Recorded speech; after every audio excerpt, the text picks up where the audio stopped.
जानता हूँ तुम्हारी इच्छा नहीं थी, किंतु तुम पर ही भरोसा करके यहाँ चला आया माँ।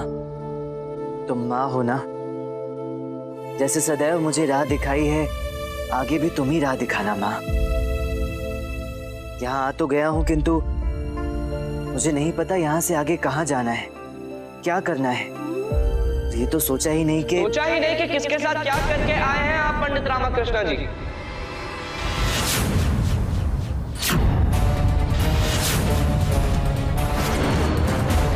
बीरबल, तुम यहाँ?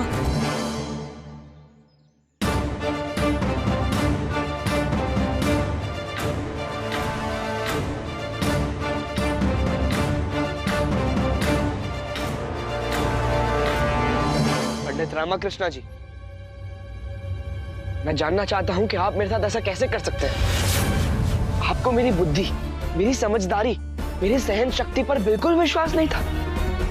नहीं बीरबल, तुम कदाचित गलत समझ रहे हो। मैं तो बस ये चाहता। आप ये मत भूलिए कि हम माता के मंदिर में खड़े और यहाँ मात्र सत्य ही बोला जाना चाहिए।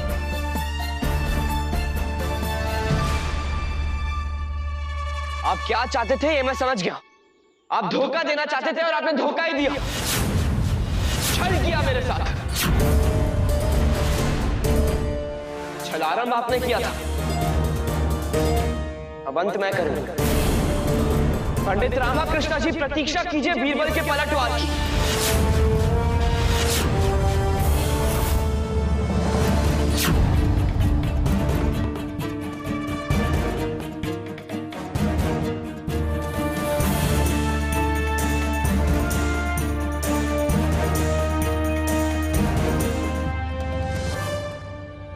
आप धोखा देना चाहते थे और आपने धोखा ही दिया, छल किया मेरे साथ। छलारंभ आपने किया था, अब अंत मैं करूंगा।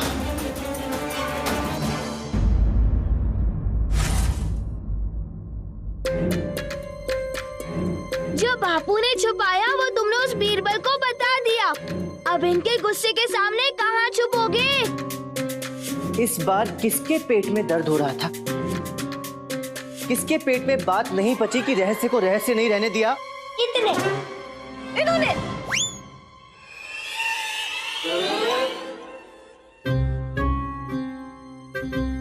मुंह से निकल गया।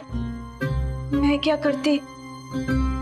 बीरबल ने अपने सर की सौगंध दे दी थी। अरे कितनी भोली अम्मा है, देखो तो। ये बताने की भी सौगंध दी थी कि मैं मंदिर में हूँ। मैंने नहीं बताया, इसने। गुंडप्पे, तुझे भी अपने सर की सौगंध दी थी क्या? नहीं लामा, मैं सौगंध वोगंध नहीं मानता। सौगंध वोगंध नहीं मानता? फिर कौन से घंटी की लालच में ये बता दिया कि मैं माँ के मंदिर में हूँ? लामा, अम्मा का तो मौन लत है, फिर भी उनके मुंह से निकल गया। अरे मैं तो बोलता हूँ, तो मेरे मुंह से कैसे नहीं निकलता? वाह, तुम लोगों ने तो मुंह से निकाल दिया, किंतु पता नहीं महाराज इस बात का क्या अर्थ निकालेंगे। ऐसे भी बीरबल क्रोधित होकर गया है, और यदि गुरुवर ने महाराज के कान भर दिए ना, तो महाराज छल करने के आरोप में मुझे कड़े से कड़ा दंड दे देंगे।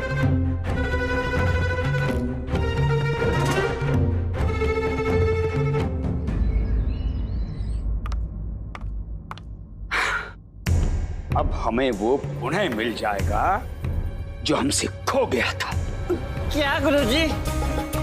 हमारा अधिकार, विजयनगर पर हमारा अधिकार। पंडित रामकृष्ण की हार और प्रस्थान के बाद पुनर्जीवित हो गया है। गुरुजी सुनिए। अब हम नहीं सुनेंगे, किसी की नहीं सुनेंगे। हम सुनाएंगे, सब सुनेंगे और मानेंगे हमारी बात। किंतु गुरुजी, अभी तो आप अपने दोनों कान खोलकर सुनिए। बाहर बज रहा है घंटा, न्याय का घंटा। बाहर कोई न्याय की विनती कर रहा है। हाँ गुरुजी, ये जो आपातकालीन घंटा बज रहा है, ये आपातकालीन घंटे की ध्वनि में एक घोषणा है। सुनाई दे रही है तुम्हें? ये उद्घोषणा है हमारे वर्चस्व के पुनः स्थापित होने की। पंडित रामकृष्ण है नहीं, समस्या सुनेगा कौन? अब समस्या सुनेंगे भी हम और सुलझाएंगे भी हम, और हम बन जाएंगे पहले वाले राजगुरु तथाचार्य। परंतु गुरुजी, महाराज तो दरबार में आएंगे नहीं। मेरे बच्चों, न्याय की पुकार का आपातकालीन घंटा बजाया गया है। महाराज को तो आना ही होगा और महाराज आएंगे, अवश्य आएंगे। महाराज, निसंदेह जिस किसी ने भी वो आपातकालीन घंटे को बजाया और न्याय की मांग की, उसकी पूर्ति हेतु आपको चलना ही चाहिए। आप हमारे महामंत्री जी हैं, इतने अनुभवी दरबारी हैं, आप ही चले जाइए और उनकी गुहार सुन लीजिए। परंतु महाराज, वो महामंत्री जी, इच्छा नहीं हो रही है हमारे दरबार जाने की। उचित है महाराज, परंतु आज अगर आप दरबार में नहीं आए तो वो प्रथा जो आपके तुलवा वंश में बरसों से चली आ रही है वो टूट जाएगी। महाराज, महाराज, हम आपकी मानसिक स्थिति समझते हैं, परंतु आपको ये समझने का प्रयास करना चाहिए, जो बिना कुछ विचार किए आपको छोड़कर चला गया, आप उस व्यक्ति के बारे में कब तक विचार करते रहेंगे? हम ये क्या सुन रहे हैं महाराज? हमारे जैसी सर्वगुण संपन्न रूपवती महारानी के होते हुए आप किसी और के विषय में विचार कर रहे हैं? आप जिसके भी विषय में विचार कर रहे हैं उस विचार को त्याग दीजिए और देखिए हम आपके लिए क्या बना कर लाए हैं। स्वादिष्ट भिंडी की चटनी। नहीं, हाँ? नहीं, अर्थात ये आप क्या कह रही हैं महारानी तिरुमलम्बा? हम यदि विचार रहित बैठे हैं, विश्राम कर रहे हैं, इसका अर्थ ये तो नहीं कि हम किसी के यादों में विचलित हो चुके हैं। हम केवल बैठकर सेब काट रहे हैं। और महामंत्री जी, आप खड़े खड़े देख क्या रहे हैं? महाराज, इसने आपातकालीन घंटी बजाई है, न्याय की गुहार की है, हमें शीघ्र अतिशीघ्र वहां जाना चाहिए और उनकी समस्या को सुलझाना चाहिए। आप जाइए, हम अभी आते हैं। अवश्य महाराज। क्या बात है महारानी तिरुमलम्बा, क्या बात है! आपके सामने महाराज एक चुटकी में दरबार जाने के लिए प्रेरित हो गए। आपने तो असंभव को संभव कर दिया। कमाल। हमने ऐसा क्या कर दिया? बताइए महामंत्री जी, कौन है वो जिसने आपातकालीन न्याय का रास्ता चुना है? और आशा करते हैं कि उस न्याय प्रार्थी के पास योग्य कारण होगा, अन्यथा आज वो हमारे क्रोध को सह नहीं पाएगा। अवश्य महाराज। न्याय का घंटा मैंने बजाया है महाराज।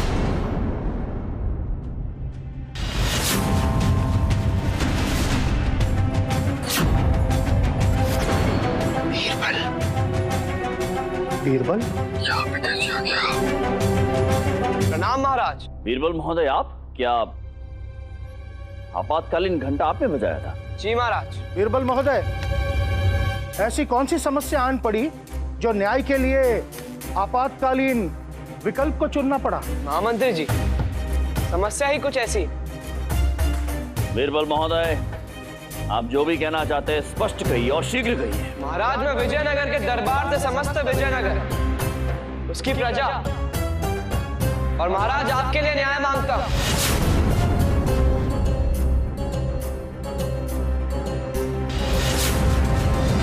ऐसा क्या हुआ जो आपको समस्त राज्य के लिए न्याय चाहिए?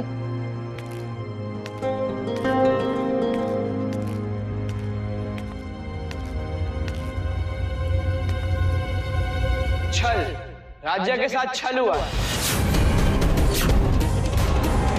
और किसने किया है ये छल? पंडित रामाकृष्ण जी ने। और इसके लिए उन्हें दंड अवश्य मिलना चाहिए। अच्छा है बीरबल, लगे रहो लगे रहो। ऐसा लगता है बीरबल पंडित रामाकृष्ण को देशद्रोही सिद्ध करके ही रहेंगे, हमारी आत्मा तृप्त हो जाएगी। महाराज, जिसे विजयनगर ने महान पंडित की श्रेणी में रखा, जिसे आपने मुख्य सलाहकार के पद पर आसीन किया, वो तो मुख्य रूप से महामूर्ख निकले। बीरबल महोदय, आप जो ये आरोप लगा रहे हैं उसे स्पष्ट कीजिए। यदि कोई दोषी है, और वो जो कोई भी है, उसे दंड अवश्य मिलेगा। जब भी कोई भारी नवयुक्त इस महान दरबार में आता है तो उसकी आंखों में एक सपना होता है, इस दरबार में एक पद मिले और राजकीय आवास के स्वामी और उनके परिवार का मान महाराज की कृपा और प्रजा के आदर से बढ़ता रहे, अर्थात जीवन की हर भव्यता का वो भोगी हो। ये सब पंडित रामा जी को आपके कारण पहले से ही प्राप्त था, परंतु फिर भी वो छल कर आपको पीठ दिखाकर चले। पंडित रामा जी ने न जाने कितने अवसरों पर अपने प्राण को न्योछावर कर कर्तव्य के मार्ग पर खड़े रहे, यह सिद्ध करने के लिए कि वो कितने जिम्मेदार हैं। परंतु अंत में उन्होंने अपना असली चेहरा दिखाई दिया और छल किया। इतना विश्वास तक पंडित रामा कृष्णा के विरुद्ध हम भी नहीं उगल सके।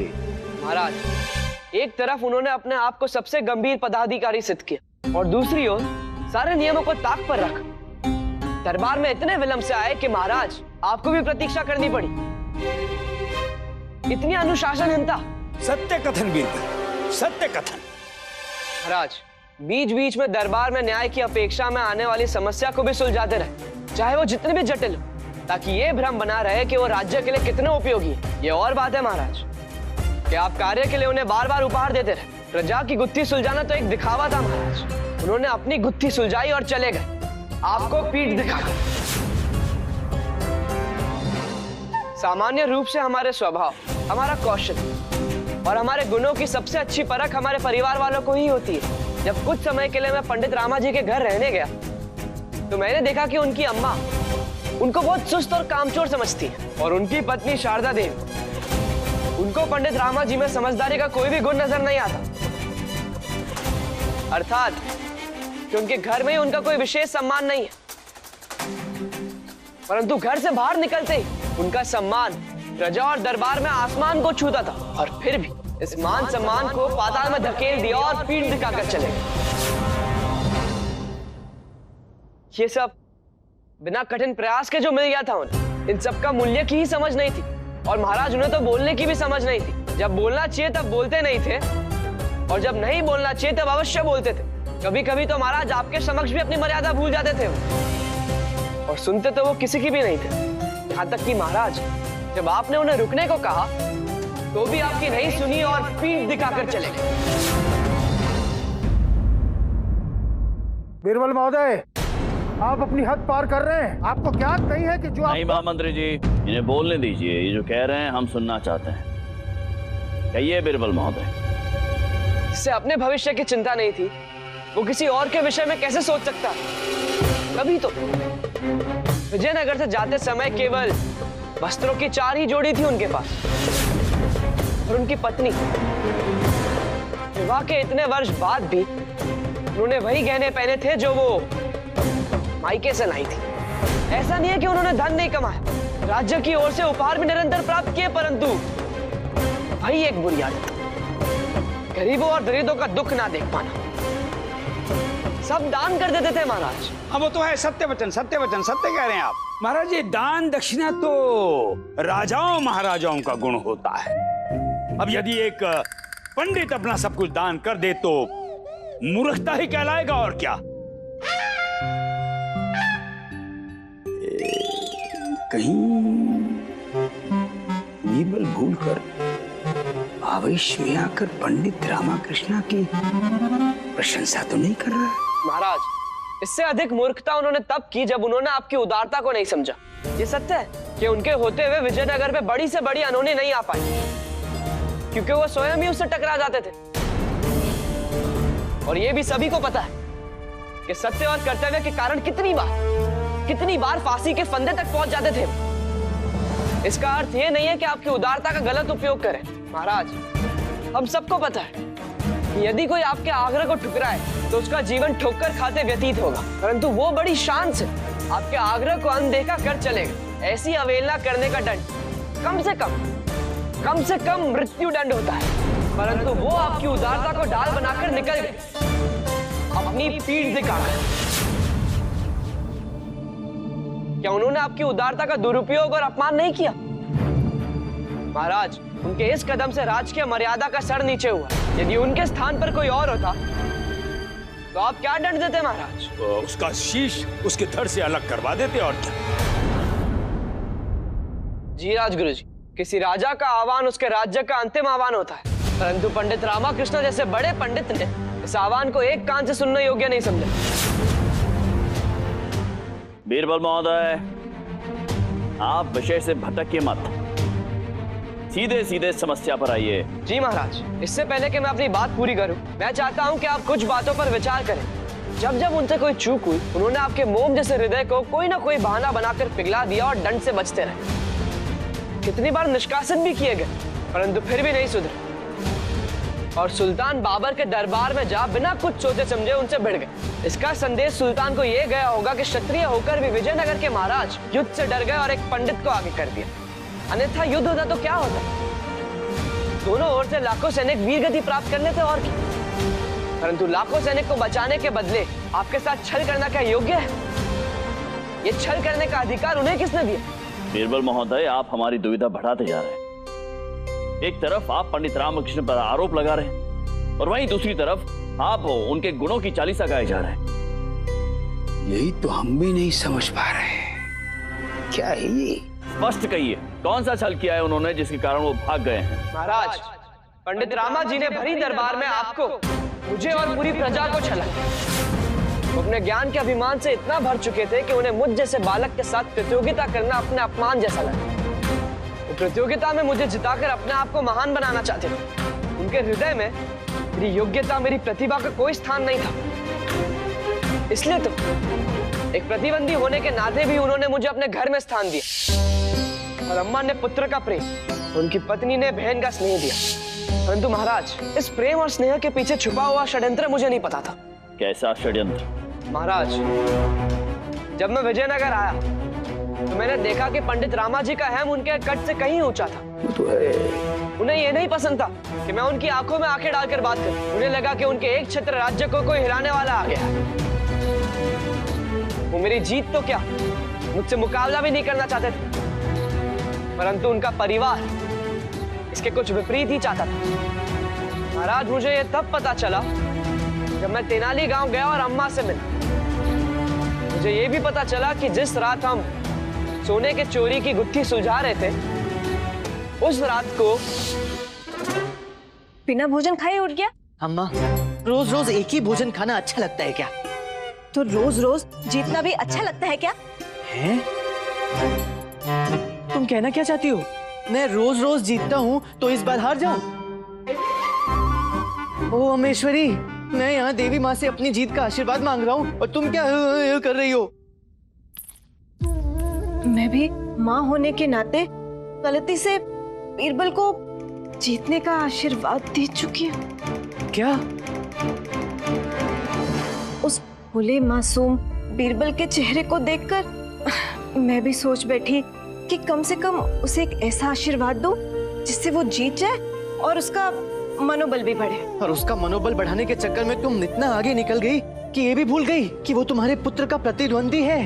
क्या तुमने भी कोई आशीर्वाद दिया है? हमने तो मन्नत मांगी है। शिव शिव शिव शिव शिव शिव। अरे कहाँ जा रहा है? तुम दोनों ने मुझे हराने के लिए क्या क्या किया है। मैं नहीं रुकूंगा, मैं नहीं रुकूंगा। उस रात पंडित रामा जी के घर इस सब के बाद भी बहुत कुछ हुआ। पंडित रामा जी वापस आए और आरंभ हुआ षड्यंत्र रचने का किस्सा, जिसमें अम्मा, शारदा देवी और स्वयं पंडित रामा जी सम्मिलित थे। अम्मा, यदि ये जीते ना तो केवल बीरबल हारेगा नहीं, उसका संपूर्ण भविष्य हार जाएगा जो कभी उज्जवल हो सकता था, और हम रामा को मना भी नहीं सकते। हाँ माँ, उसे मनाना असंभव होता है जो पहले से ही माना हुआ हो। तुमने जो आशीर्वाद बीरबल को दिया है, तुमने जो मन्नत उसके लिए मांगी है, मेरे मन की भावनाएं उससे अलग नहीं है। मैं तो केवल आश्वस्त होना चाहता था कि तुम दोनों उसकी जीत के लिए कितनी प्रतिबद्ध हो। यही जानना चाहती हो ना कि मैं ऐसा क्यों चाहता हूँ? क्योंकि मुझे उसके अंदर अपना प्रतिबिंब दिखता है अम्मा। तुम दोनों तो केवल उसके सदाचार से प्रभावित हो, किंतु मेरे ऊपर तो उसके पूरे व्यक्तित्व ने अपना प्रभाव छोड़ा है। उसने तुम दोनों के हृदय को ही नहीं छुआ, अभी तो मेरे हृदय में एक छोटे भाई का स्थान भी बनाया है। मैं जानता हूं अम्मा, यदि वो हार गया तो सह नहीं पाएगा। उसका भविष्य बहुत उज्जवल है। उसे चाहिए तो बस वो प्रोत्साहन, ताकि उसका आत्मविश्वास सदैव बना रहे।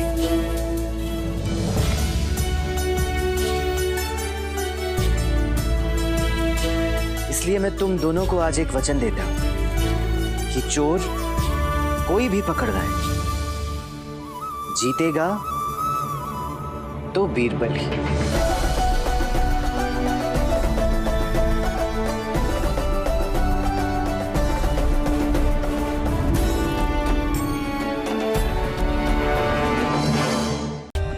For more updates, subscribe to our channel, click the show links and enjoy watching the videos.